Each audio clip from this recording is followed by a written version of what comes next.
I try my best to ignore dumbass Megyn Kelly. The other day, she made a comment after Zoran Mandani's speech.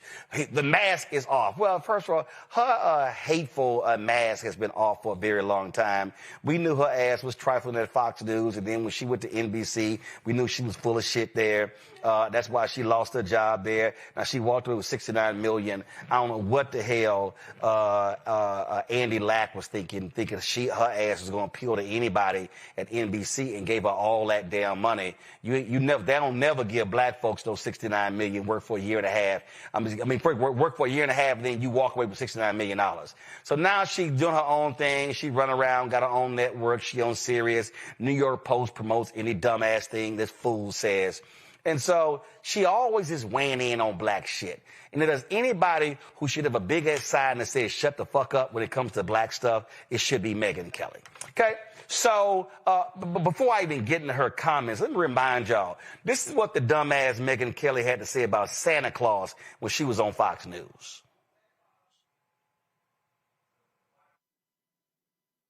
Santa Claus should not be a white man anymore.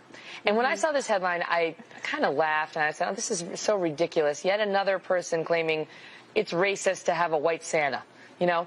And by the way, for all you kids watching at home, Santa just is white, but this person is just arguing that maybe we should also have a black Santa. But, you know, Santa is what he is, and just so you know, we're just debating this. Okay. Santa's fictional. So she was stupid as hell there. So you could have a black Santa, a brown Santa, a white Santa. But again, that's when you dumbass. She really was sitting here acting like they were having a factual debate over a fictional ass character. But anyway, so then when she took her ass to NBC Today's show, then of course she had to run her damn mouth when the issue of Halloween and blackface came up. Here's what this fool said. Freedom of expression, this is not in our country, but freedom of expression is a beautiful thing. So is freedom of speech. It's part of why I like living in the United States of America. If you're going to dress like an idiot, act like an idiot, and actually dress and be racist, then somebody should say something to somebody, but you should still be able to dress like a moron. But what is racist? Because truly, you do get in trouble if you are a white person who puts on blackface on Halloween, or a black person who puts on whiteface for Halloween. Like, back when I was a kid, that was okay as long as you were dressing up as like a character. If somebody feels like something is offensive to them, then you should say it, and that's fair game, and you should be able to take it if you're going to dress up like that. Yeah, you got to be able to take it. Yeah. I hope Megyn Kelly learned her lesson. Why don't you stay away from holidays? Because your track record ain't good talking about holidays. So, now we got the latest stupid shit. Now, earlier this year, she had the nerve to call Jemele Hill ugly. I mean, when you're a flat ass, skinny ass, bony white woman, you really should not be talking about the looks of other people, okay? And that's just a fact, okay? So here you have Michelle Obama sitting down with Robin Roberts. It was some special on ABC. And the former First Lady said this about her hair. Okay, we don't have the Michelle Obama comment? Okay, y'all, that's what's set up. Okay, so hold on. Let me, because that sets up the Megyn Kelly deal, so we should have had that. So, all right. So, and you know, first of all, I didn't see the special.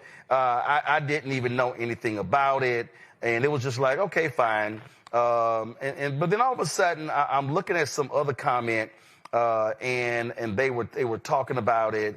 Well, actually, Michelle Obama was talking about the idea of straightening hair and things along those lines, and this actually was. I think this was the comment right here. So go to my iPad. As women of color, that the way our hair naturally grows out of our head, it's beautiful. But if we struggle to make it look like the standard, that means we are spending thousands of hours and lots of money straightening out what is naturally curly hair, right? And that takes time out of your life. It costs money. Interview that she did, that wasn't the one with Robin Roberts. So, white woman Megyn Kelly, who ain't got curly hair, who has no idea what any black woman has to deal with when it comes to her hair, her silly ass decided to weigh in. Once again, we haven't lived up to their high standards.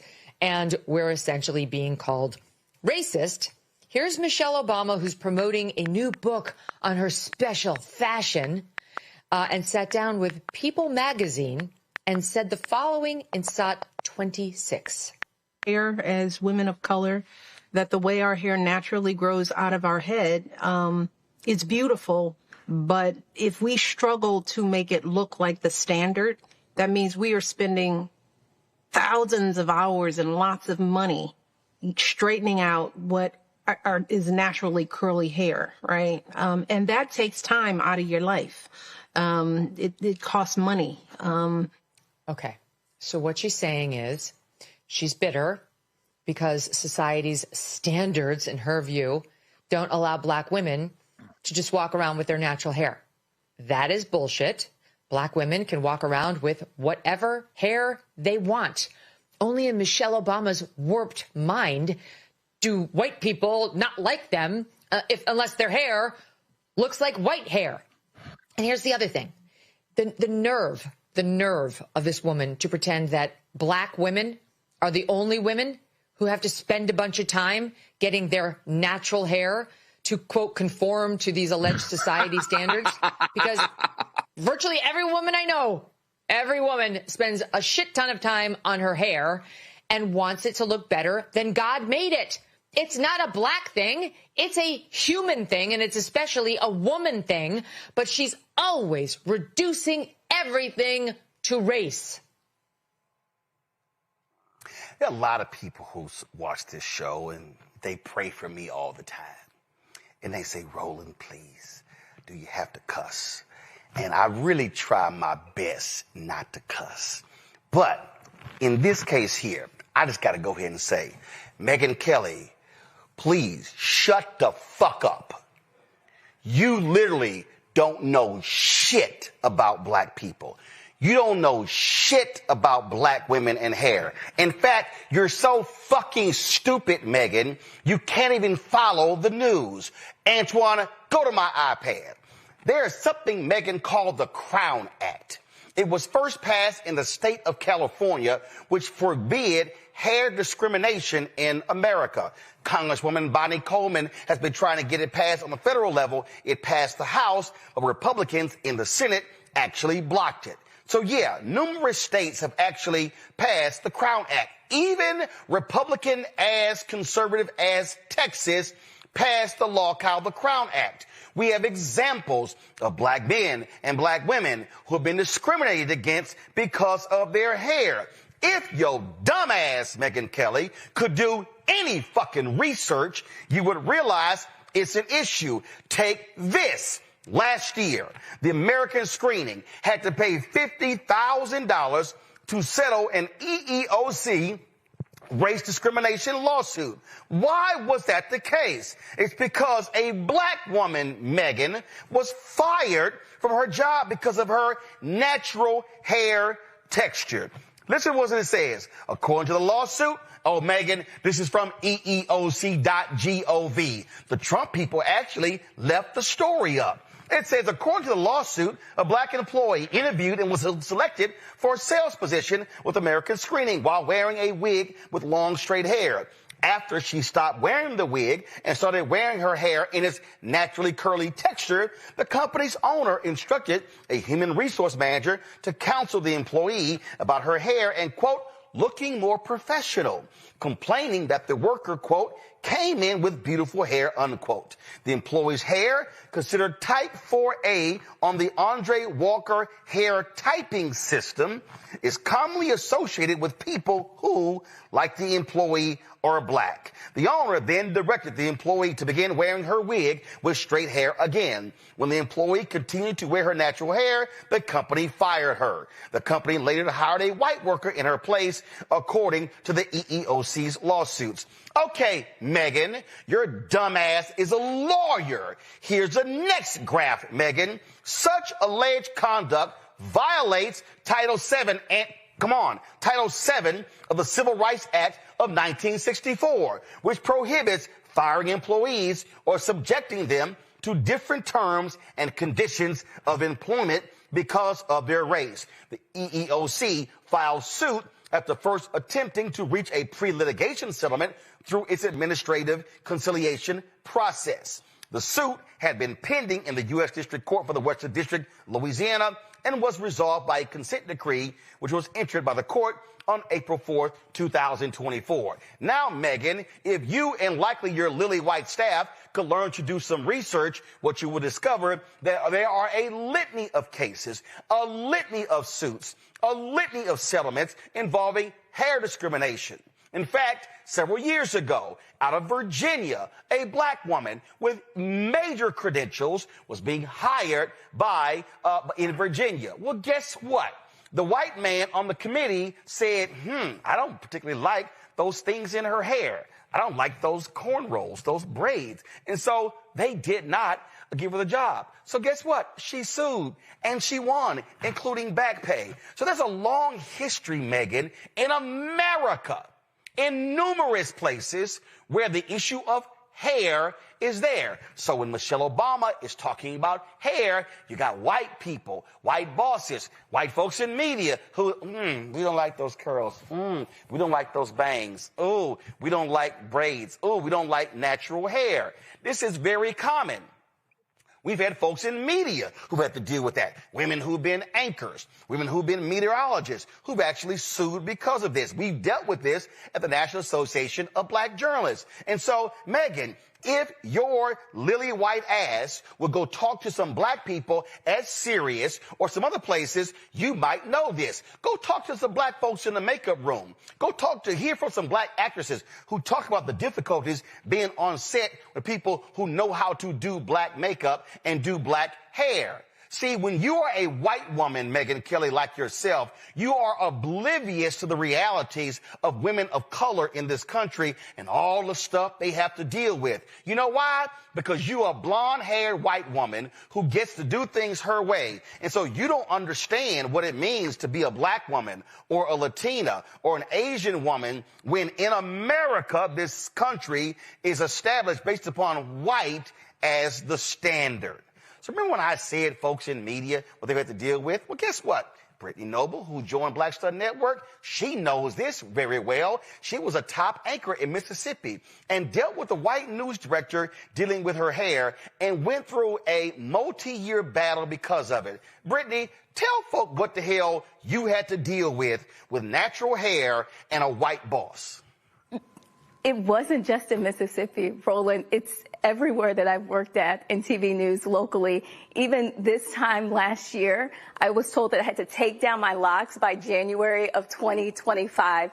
And then when I was back in 2018, when I was working in Mississippi, my boss told me that I needed to look like a beauty queen. I did try to file a lawsuit. I did go to the EEOC. Hold on 1 second. No, Reese's got to go, but I want Reese to, I want you to finish the story. But Reese is about to go, but I got to get Reese to weigh in on this, and then you're going to finish with your story. Reese, go.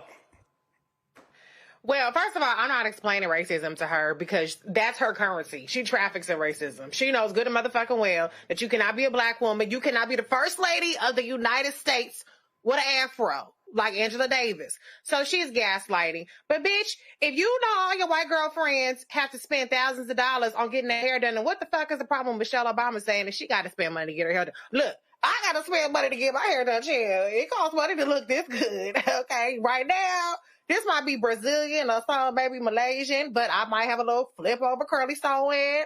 Whatever. Black women, we can do whatever the hell we want to do. And that's what you're really mad about. What you're really mad about is that you ain't got the sauce. You ain't got the seasoning of Michelle Obama. You can't sell a book about your thigh-high boots, about your Gucci nothing, about your hair, about your makeup, because you ain't popping like that. That's why you got to sit up on the fucking internet talking shit about the real badass forever First Lady, Michelle Obama. So stay mad, ho.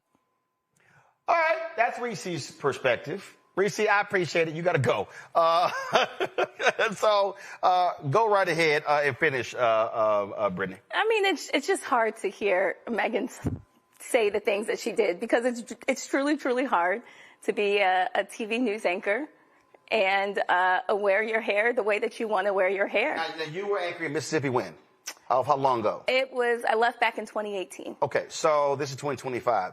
And a lot has changed over the last several years. And so what I mean by that is there's an increasing number of sisters who are wearing their hair natural. They've talked about it. I forgot who's the sister at ABC. She did something on talking about. Wins. So we had some wins. But the Crown Act also has played a role in that because now you have legislation that has been enacted. And again, there's still efforts trying to get it happen on the federal level. But this notion of straightening your hair and having to wear it a certain way, this white standard, that is the reality, not just in television, but for black women in numerous industries. And again, the lawsuits prove it. Yeah, absolutely. My lawsuit was thrown out. They could not connect race to hair. And we know that. Which is utterly ridiculous. Right. Which is ridiculous. Nola? Oh my goodness. So I have hair trauma every single day. As a woman with natural hair, with locks, I am told things like, oh, your hair is so beautiful for locks. You know, I hear that all the time. And what they really are saying is that we don't consider locks to be beautiful or that they can be sexy and glamorous. And thank you so much for showing us that they can be. So it is always about the person that's hurling the insult. It's always about them. Right. And so Megyn Kelly clearly has a problem with black women, and she loves to do this thing. She loves to dismiss what we say all the time by saying, oh, it's always race with you people. In actuality, she's doing the thing. She's proving Michelle Obama's point, which is absolutely hilarious, right? But we know about the long history with black women in hair. My first black traumatic hair thing happened when I did a commercial when I was like 16, 17 years old, when the white French director wanted this white woman to just use a blow dryer for my curls. And, and I was like, no, I need a hot comb. Like, no. Y'all can't just do that to my hair. And you hired me with curly hair. And that scar has stayed with me as a grown woman in my 40s. Like these hair traumas that happen to black women every single day. That's just part of these microaggressions that we just have to like internalize and keep it moving. And so that's Roland. That's why I texted you if you was going to cue up Solange, don't touch my hair, because guess what? Nope. Don't touch my hair. Don't think about my hair. Don't talk about my hair. We are not the same, period. Greg? I'm just listening and always in appreciation of the hair of African people. And of course, as Malcolm X said, the most disrespected woman in the society, person in the society is the black woman. I've stood at this point 14 times in the Cairo Museum and looked at a case of human hair wigs made by the ancient Egyptians with every kind of braid and curl that we see today. I'm talking about wigs, some of them going back 5,000 years. The micro braids, the dookie braids, everything. So anybody want to argue whether Egyptians are black, come on with me. I'll take you to the Cairo Museum and you'll see who they are. But, listen to this. And Michelle Obama's new book, The Look, is magnificent. It's a photo book. It's a coffee table book, but it's really a journey. And she talks about those two terms that they were in the White House and how she had to literally craft herself, her hair, her look, her style, her fashion, to make sure that she was able to navigate those straits. And sometimes it meant even as she had her hair braided, they put a wig on. Why? Because I know y'all can't handle that. When her arms were out, although nobody complains about Ric Flair when she has, Marjorie Taylor Greene, when she has her arms out, whoo! No, but when Michelle Obama has her arms out, all of a sudden there's this kind of suppressed desire that comes out as contempt on behalf, particularly of white men who are really desiring black women, if we really look too close at it. But all that on one side, I'm just listening here. My sister, Ajwa Asamoah, one of the architects of the Crown Act, of course, this fight continues. There's a Crown Act that passed in Texas, wasn't it? And they still went after that boy. Yep. We covered that. So I'll end with this as it relates to Megyn. I think the problem that she has here on the Black Star Network and in the black community generally is that no one cares about the sprigs vomiting out of your unmoisturized, melanin-deficient scalp, Afghan hound. Well, now, since Megyn, since you call yourself an attorney, why don't you go look up the case EEOC versus Catastrophe Management Solutions? This is a case out of Alabama. Again, alleging hair discrimination. And that's the thing that, again, folk like you don't understand. See, Megyn Kelly, here's the whole deal. You are so shameful and despicable that what you want to do is you want to attack Michelle Obama at any turn. You want to single her out and trash her, but your ignorance is showing in this case because you don't even understand that what she was talking about, the time and energy and money that black women have to spend on their hair, is often a result not because of looks, not because of it takes time, energy, and money to get your hair straight. In many cases, black women are having to do that in response to white standards. White standards in the workplace, Megyn. So again, you are showing how ignorant you are about the law, about race, and about gender. And so when you come out and make some dumbass comments, you literally make my job easy. Because I didn't even have to work hard to counter your sheer stupidity.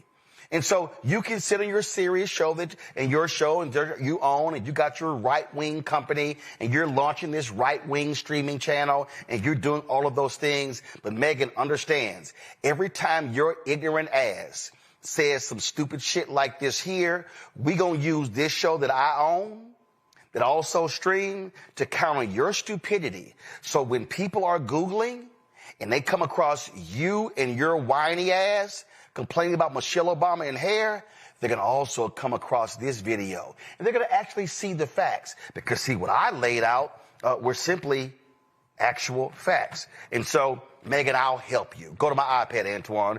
Megyn, if you simply go to right here, thecrownact.com, then you will actually see the legislation and how, Dove, National Urban League, The Color of Change, Western Center on Law and Poverty, how they are working to combat this. Then you'll see right here the 2023 Crown Workplace Research Study. Why don't you do this here? Go to Google and just very simply, Megyn, type in black woman and EEOC and hair lawsuit, and you'll see the numerous cases where these things exist, as if you actually care. And so I don't care for your show. I don't care for your perspective, because you're not actually trying to have real debate and dialogue. What you want to do is show your hate.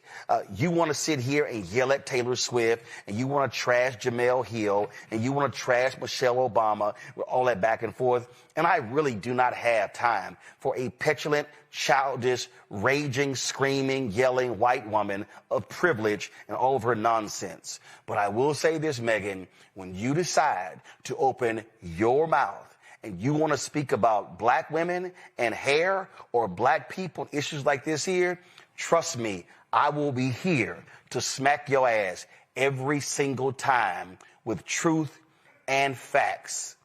So I'm going to close on this here, because when we did our Crown Act special, I reached out to my girl, India Ari, and of course, she has a famous song that deals with the issue of hair. And when we did that Crown Act special after the first year, she did this special song just for me. So, Megyn, this is for your ignorant, simple, bland blonde hair. Check this out.